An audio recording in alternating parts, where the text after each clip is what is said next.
Karibu msikilizaji wa Congo Post News, sauti ya ukweli kutoka mashariki mwa Jamhuri ya Kidemokrasia ya Kongo na ukanda wa maziwa makuu. Mimi ni Idi George nikikuletea mkusanyiko wa habari muhimu zinazotikisa eneo letu asubuhi ya leo.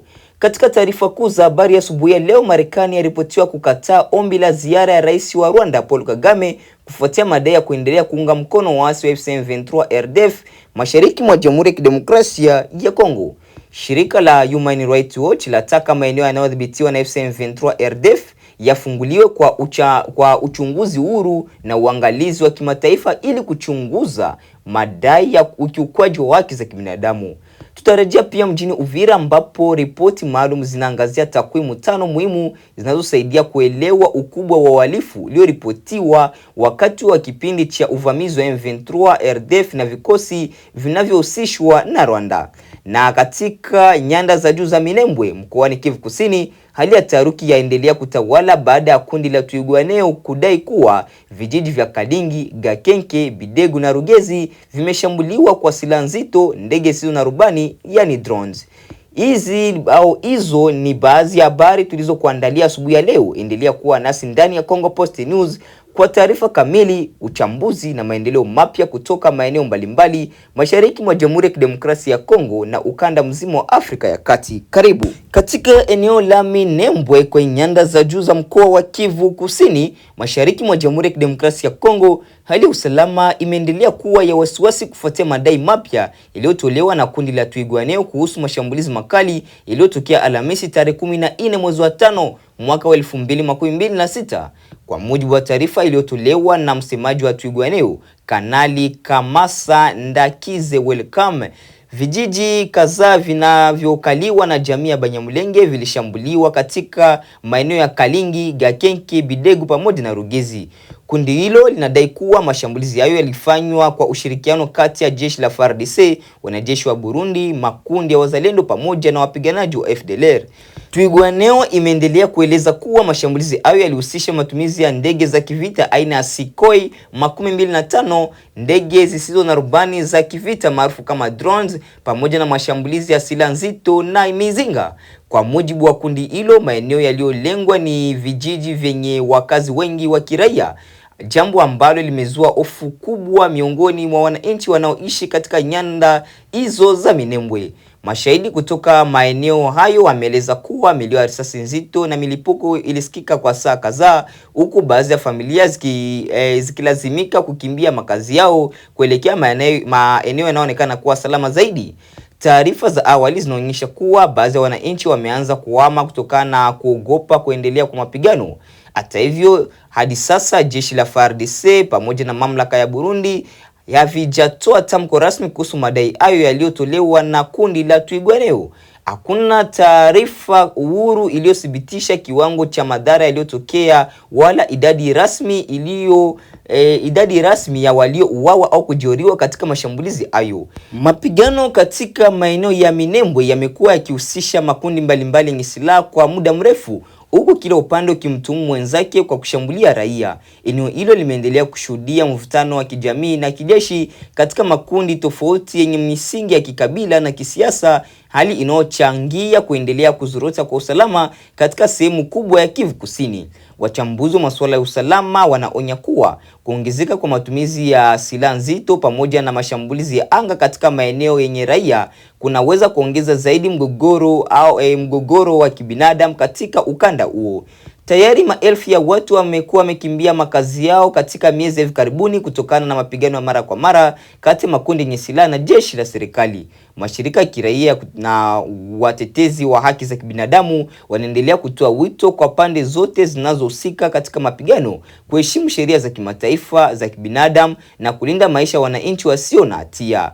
Wito umetolewa pia kwa jumuiya ya kimataifa kufuatilia kwa karibu hali ya usalama katika nyanda za juu za Minembwe ili kuzuia kuendelea kwa machafuko. Hadi kufikia sasa hali katika vijiji vya Kalingi, Gakenge, Bidegu na Rugezi inaelezwa kuwa bado ni ya taharuki, huku wakazi wengi wakiendelea kuishi kwa hofu ya mashambulizi mapya.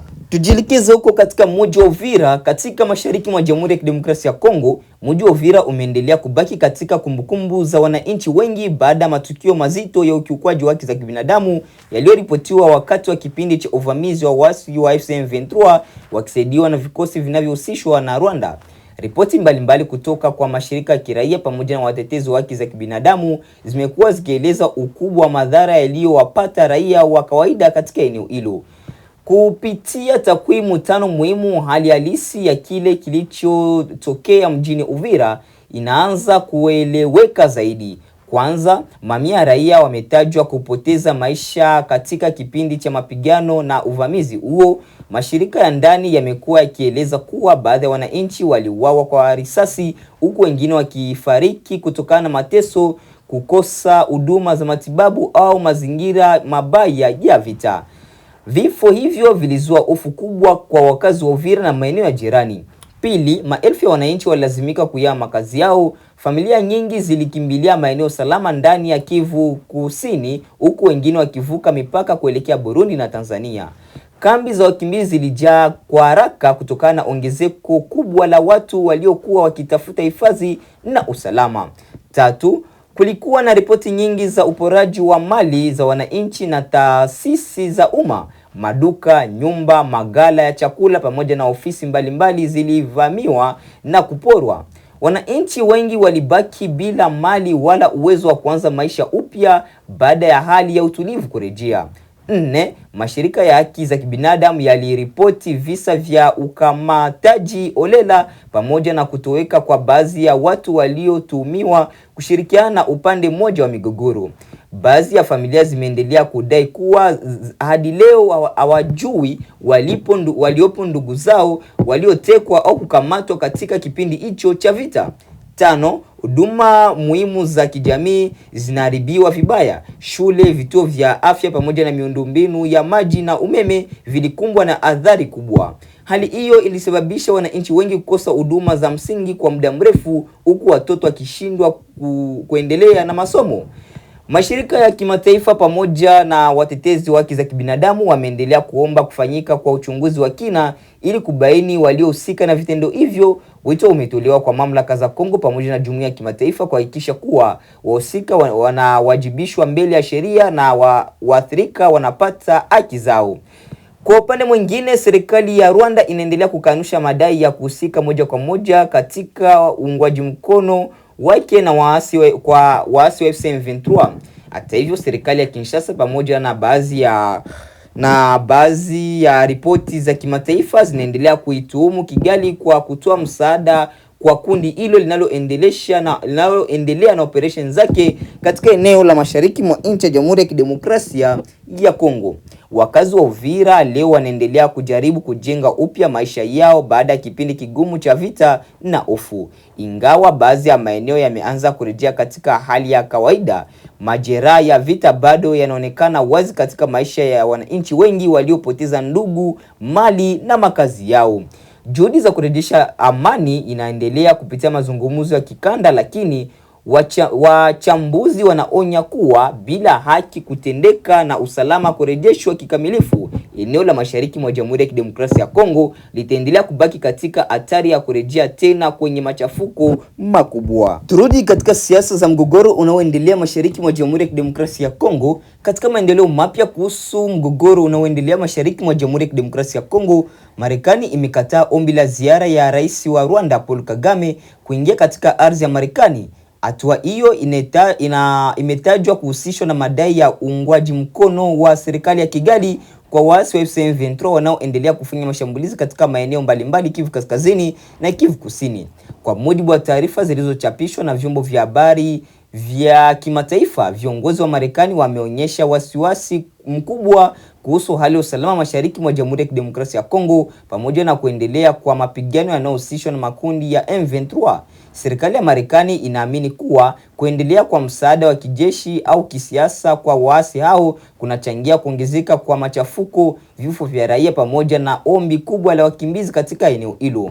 Hatua ya kukataliwa kwa ziara hiyo inaonekana kama ishara ya kuongezeka kwa presha za kidiplomasia dhidi ya Rwanda. Marekani imekuwa ikitoa wito mara kwa mara kwa pande zote zinazohusika katika mzozo huo kusitisha mapigano na kuheshimu makubaliano ya amani yaliyofikiwa kupitia juhudi za kikanda na za Jumuiya ya Afrika Mashariki na SADC. Kwa upande wake, serikali ya Rwanda inaendelea kukanusha madai ya kuunga mkono waasi wa M23 ikisema kuwa inashutumiwa kisiasa bila ushahidi wa kutosha. Kigali pia imekuwa ikieleza kuwa tatizo la usalama wa mashariki mwa Kongo inahitaji suluhisho la kisiasa na si lawama za kimataifa.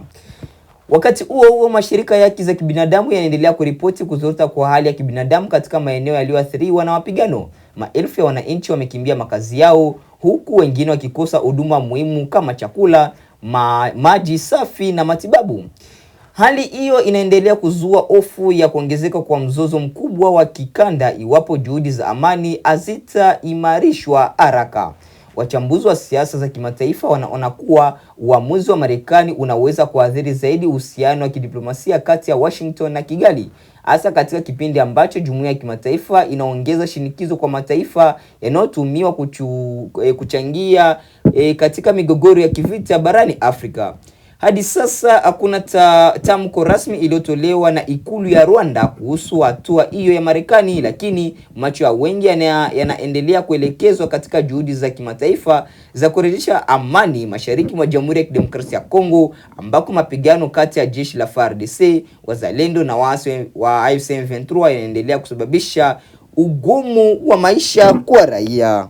Shirika la kimataifa la kutetea haki za kibinadamu Human Rights Watch limetoa wito mpya kwa waasi wa AFC M23 pamoja na vikosi vinavyodaiwa kushirikiana nao vya Rwanda kufungua maeneo wanayoyadhibiti mashariki mwa Jamhuri ya Kidemokrasia ya Kongo kwa uchunguzi uhuru wa kimataifa pamoja na uangalizi wa haki za kibinadamu.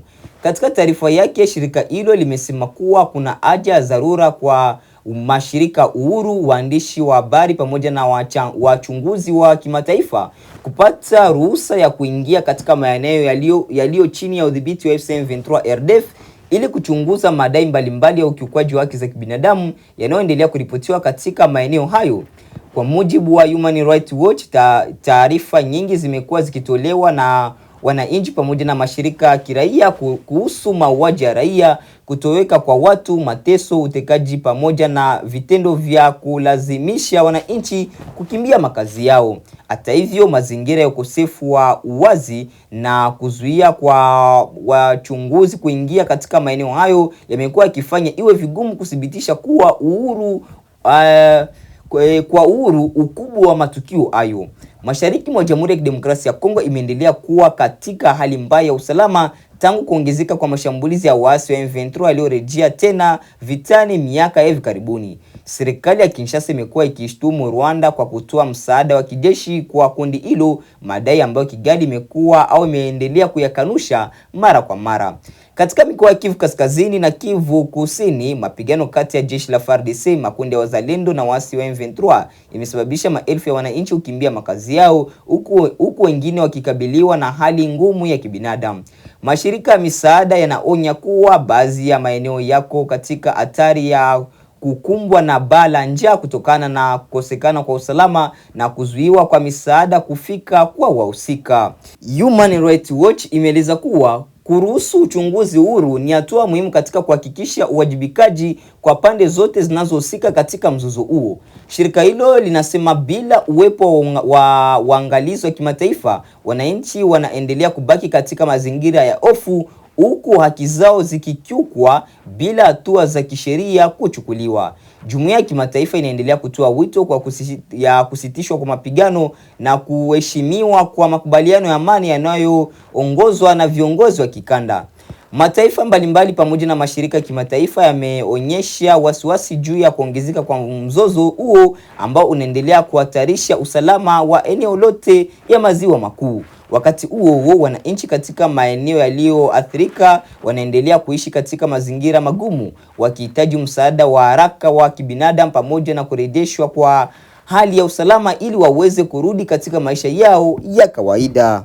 Baada ya kusikiliza taarifa mbalimbali kutoka mashariki mwa Jamhuri ya Kidemokrasia ya Kongo, basi ndugu mpendwa msikilizaji na mtazamaji, tunakuunga moja kwa moja na habari za kimataifa. Karibu. Karibu msikilizaji, tunaanza na mkutano huu kati ya rais wa China na rais wa Marekani, ambapo rais wa China Xi Jinping amesema kwamba mataifa ya China na Marekani yanapaswa kuwa washirika na wala si wapinzani. Rais Xi amesema kuwa uhusiano kati ya nchi hizo mbili ndio muhimu zaidi duniani. Sasa marais hao wamefanya mazungumzo ya masaa mawili ambapo White House inasema kuwa yalikuwa mazuri na yenye mafanikio, lakini hata hivyo hawajaweka wazi kama wamejadili swala la Taiwan, kwani swala la kisiwa hicho kinachojitawala lakini kinachodaiwa na China ni chanzo kikubwa cha mvutano, pamoja na masuala ya ushuru wa bidhaa, ushindani wa teknolojia na vita vya Iran. Zaidi na Faida Ngaga. Katika mazungumzo ya ngazi ya juu yaliyofanyika mjini Beijing kati ya rais wa Marekani Donald Trump na rais wa China Xi Jinping, kwa pamoja wameelezea matumaini ya kuimarisha ushirikiano wa kimkakati kati ya mataifa yao kwa ajili ya mustakabali wenye mafanikio ya pamoja. Mazungumzo hayo yaliyodumu kwa takriban saa 2 zaidi ya ilivyotarajiwa yalijikita katika masuala ya biashara pamoja na hali ya usalama wa kimataifa, hususan vita vinavyoendelea nchini Iran. Katika kikao hicho, rais Xi alisisitiza umuhimu wa Marekani na China kushirikiana kama washirika badala ya kuwa mahasimu, huku akionya kuhusu uwezekano wa kuongezeka kwa mvutano unaohusiana na swala la Taiwan. Serikali ya Beijing imeendelea kupinga mauzo ya silaha kutoka Marekani kwenda katika kisiwa hicho kinachojitawala ambacho China inakitambua kuwa sehemu ya mamlaka yake. Aidha, rais Xi alitoa kauli za kirafiki zilizoashiria dhamira ya kuendeleza na kuimarisha uhusiano wa kidiplomasia kati ya mataifa hayo mawili yenye ushawishi mkubwa duniani.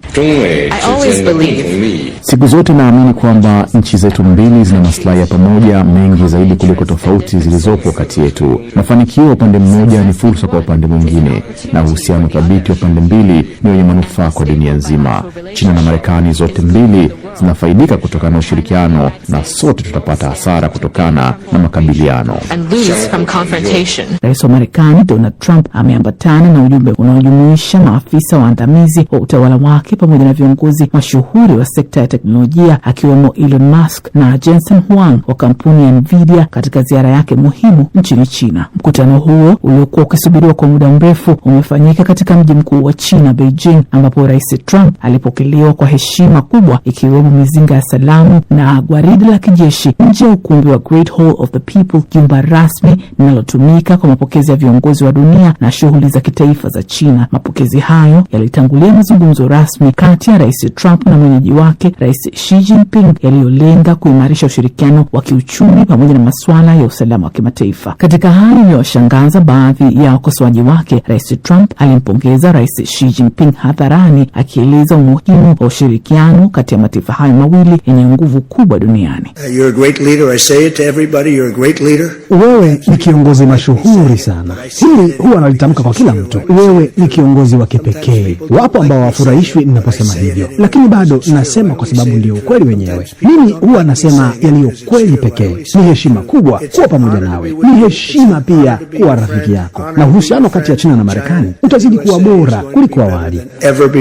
Kwa mujibu wa taarifa ya ikulu ya Marekani, viongozi hao wawili walifanya mazungumzo na kukubaliana kuwa Iran haipaswi kamwe kumiliki silaha za nyuklia, huku wakisisitiza kuwa mlango wa bahari wa Hormuz unapaswa kuendelea kuwa wazi kutokana na umuhimu wake katika usafirishaji wa mafuta duniani. Aidha, Rais Trump ameihimiza China, ambayo ni mnunuzi mkuu wa mafuta ya Iran, kutumia ushawishi wake kuishinikiza Tehran kufungua tena njia hiyo muhimu ya biashara ya kimataifa. Ziara hiyo inaonekana kuwa na matarajio makubwa kwa Rais Trump, hasa ukizingatia kuwa hii si mara yake ya kwanza kutembelea China tangu alipoingia madarakani. Ziara yake ya kwanza ilikuwa mwaka 2017. Safari hii ameikuta China ikiwa na nguvu na ushawishi mkubwa zaidi katika siasa na uchumi wa dunia. Hata hivyo, wakati viongozi hao wakizungumzia urafiki na ushirikiano kati ya Marekani na China, upande mwingine mvutano baina ya mataifa hayo umeendelea kujitokeza. Hii ni baada ya mwanaume mmoja mwenye asili ya China, Lu Jianwang, kupatikana hatia nchini Marekani kwa kosa la kuendesha kituo cha siri cha ujasusi wa China katika eneo la Manhattan mjini New York. Waendesha mashtaka wa Marekani wanasema kuwa mwaka 2022 Lu alianzisha kituo hicho kilichodaiwa kufanya kazi kama kituo cha siri cha polisi wa China nchini Marekani, huku akituhumiwa kusaidia kuwasaka wanaharakati waliokuwa wanaishi nchini humo. Lu Jianwang anakabiliwa na adhabu ya hadi miaka 30 gerezani. Hata hivyo, mawakili wake wamekanusha madai hayo, wakisema eneo hilo lilikuwa kituo cha kijamii kwa raia wa asili ya Kichina wanaoishi Marekani, kilichokuwa kikitoa huduma mbalimbali ikiwemo uhuishaji wa leseni za udereva pamoja na shughuli za burudani. Kwa upande wake, serikali ya Beijing imezitaja tuhuma hizo kuwa ni za uzushi na zisizo na msingi wa ukweli. Naam, asante Faidha Ngaga. Tubakie katika taarifa hiyo ya rais wa Marekani Donald Trump katika ziara yake Uchina, ambapo awali mwenzangu Halima Nyanza amezungumza na wachambuzi Mubelo wa Bandio kutoka Marekani pamoja na Thea Kavins, mdadisi wa masuala ya China, ambaye anaanza kueleza mapokezi aliyoyapata rais Trump nchini China. Nafikiri tulivyoona vile ametengenezewa karamu kubwa sana ya mapokezi. Wakati fulani ilibidi azuie ile motokedi yake kuweza kuangazia na kuona. Nafikiri wenyeji wake ama viongozi wa China wamemsoma vizuri sana, wakajua kwamba huyu muungwana wakati fulani ukimwonyesha vitu ambavyo ni vinafurahisha, yani anafurahia hayo. Kwa hivyo nafikiri kisiasa ni kwamba wamempokea vizuri, wanataka kuonyesha kwamba wako na nafasi nzuri sana ya kuzungumza. Hawana ile hulka yake ya labda kukemea watu, kukaripia watu. Mubela ni takriban mwongo mmoja, makini toka mwaka 2017 toka Rais Trump mwenyewe ama rais wa Marekani kutembelea China. Na Rais Trump anatembelea China katika kipindi hiki ambacho tunaona kuna misukosuko mingi. Sasa hivi kuna mzozo Mashariki ya Kati, Marekani na Iran. Alafu pia Marekani nayo ilipata heka na China katika masuala ya ushuru wa forodha. Ziara hii ya Rais Trump nchini China ina malengo gani hasa? Kama umezungumza, zipo ajenda chache ambazo wanataka kuzungumzia. Ziara hii haijaenda kufumua mfumo mzima wa mawasiliano na mahusiano na mashirikiano ya kibiashara. Umekwenda kwa ajili ya kutafuta tu makubaliano ya kiuchumi ya kimkakati, na ni katika mambo kadhaa. Kwa Marekani najua wamekwenda kuangalia vile ambavyo wanaweza wakawezesha na kurudi na aina fulani ya ushindi katika sekta ya anga, kilimo na hata kwenye mashirika masuala ya teknolojia. Na hapa kwa mfano kwa upande wa anga amekwenda na mkurugenzi mtendaji CEO wa Boeing, ambao wao wanajua kabisa kwamba kuna makubaliano makubwa kabisa ya uuzwaji ndege ya Boeing ambayo mpaka sasa yamekwama kwa miaka kadhaa, lakini ni kwa sababu tu kuna baadhi ya vifaa muhimu vimewekewa kizuizi na katika tension iliyopo katika nchi hizi mbili. Kwa hiyo yakiruhusiwa hayo, Boeing ana uhakika wa kuingia deal la kuuza ndege zaidi ya 500. Kwa upande wa Marekani kwenye upande wa kilimo, kwa swala la manunuzi ya soya, kwa sababu China amesema kwamba wao watatekeleza ahadi yao kununua takriban tani milioni 25 kwa mwaka kwa miaka mitatu ijayo kama kutakuwa kuna makubaliano mazuri. Kwa hiyo unaona wakulima wa soya hapa nchini Marekani ambao wako kwenye hali mbaya sasa hivi wanaonekana kwamba wanatamani iwe hivyo. Lakini pia kwa upande wa uwekezaji kwenye masuala ya teknolojia, ziara hii pia kuna watendaji wengi hapa, tunazungumzia Elon Musk wa Tesla, Tim Cook wa Apple, Steven Schwarzman wa Blackstone na wengine kutoka BlackRock. Wote wanataraji kwamba makubaliano yanaweza yakuwezesha kuwa na soko huru, lakini pia kufungua swala zima la uwekezaji. Lakini China wanajua kwamba sasa hivi hali ya mafuta ilivyo, mteja wao mkubwa sasa hivi ni kwenye masuala ya magari, na wao soko kubwa linaweza ikawa upande wa huko. Kwa hiyo hii inaweza ikawanufaisha wao katika hilo na hata katika swala la semiconductor. Kwa hiyo hii ni aina fulani ya makubaliano ambayo kwa namna moja ama nyingine anaonekana inaweza ikazinufaisha nchi zote, lakini Mchina anaonekana ameshikilia karata nyingi zaidi. Yuko kwake rais ambaye ana kiburi zaidi, amemfuata pamoja na washirika wake, na huyu kumbuke ni rais ambaye kwa wakati fulani alishamwekea China ushuru zaidi ya 140%. China aliposema kwamba kwa kufanya hivi tutaacha kuwasilisha kitu fulani, naye akaback off. Licha kwamba manufaa ni pande zote mbili, lakini Mchina anaonekana kuwa na karata nyingi kuliko Trump. Adhara, umemsikia Mubelo alivyozungumza. Kama unavyofahamu sasa hivi pia China imeligeukia bara la Afrika katika masuala mbalimbali. Sasa unadhani Afrika itaathirika kivipi iwapo China na Marekani watafikia makubaliano katika mambo mengi? Nafikiri mazungumzo haya marais China na Marekani italeta manufaa iwapo kutakuwa na ile tunaita truce, kwa sababu hizi nchi ndo mbili zaidi, yani the most important economies dunia nzima kwa sasa, na wanapokuwa na ushirikiano mzuri inaleta taswira mzuri katika ile uchumi wa dunia. Na Afrika unapojua ni kwamba inanufaika sana na uhusiano wao na China vile vile Marekani. Kwa hivyo wakati kutakuwa na hiyo truce, tunafikiria kwamba ile kiwango na hali ya global economy itaimarika, na hivyo itabenefit Afrika. Hiyo sio kusema kwamba wanafanya mazungumzo kwa niaba ya Afrika ama ndio Afrika wanufaike. Nafikiri wa Afrika wenyewe lazima waweke nyumba zao in order na waangalie masuala yao ya priorities itakuwa namna namna gani. Kwa sasa China ndio mshiriki mkubwa sana wa Kiafrika wa masuala ya uchumi na uwekezaji. Vile vile Marekani imekuwa mshiriki mkubwa sana wa Kiafrika katika upande wa uwekezaji. Kwa hivyo, lakini ile tension ama mgogoro uliopo baina ya China na Marekani inafanya hizi nchi mbili zikuwe na mtazamo tofauti ile kuangalia masuala ya kidunia. Kwa hivyo wanapokuwa na shughuli zao zinaenda salama, basi masuala ya Afrika pia huenda ikawa na manufaa kiasi. Labda niongeze tu hapo, nafikiri pia tuangalie upande wa pili. Kuna hasara ya hao watu kukutana, kwa sababu utakumbuka hata ziara ya Joe Biden kwenda Afrika na hata Trump kujiingiza zaidi katika masuala ya Afrika ilikuwa ikisemwa zaidi kutokana na namna ambavyo China alionekana kuwa na ushawishi katika bara la Afrika. Tukaja kuona wakati pia Marekani imeanza kuweka masharti mengi kwa Afrika, China akaanza kuondoa ushuru katika nchi nyingine kasoro Eswatini. Hao wakikubaliana, pia kuna hasi nyingine ambayo tunaweza kukutana nayo, kwamba sasa hivi hakutakuwa na ushindani ule unafuu ambao China alikuwa anaweka ili kumkomoa Marekani ama kumdhihirisha kwamba anataka achukue nafasi ya Marekani, na Marekani ikifanya hivyo kwa China haitokuwepo, kwa sababu sasa tutakuwa na mkakati mmoja. Na licha kwamba wanahitaji soko la Afrika, lakini bado wanaamini kwamba Afrika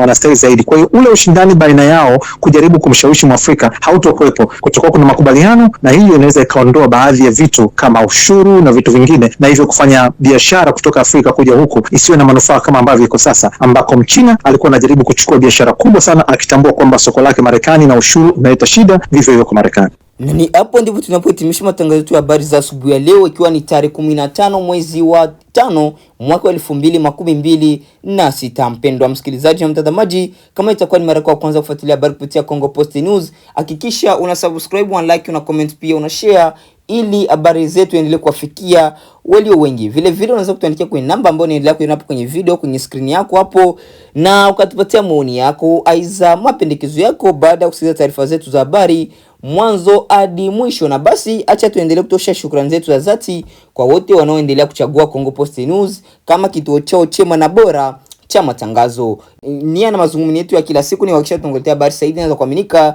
tena kwa muda muafaka. Mpendwa msikilizaji na mtazamaji, tunasema tena asante kwa kuendelea kuchagua Congo Post News kama kituo chako chema na bora cha matangazo. Asante.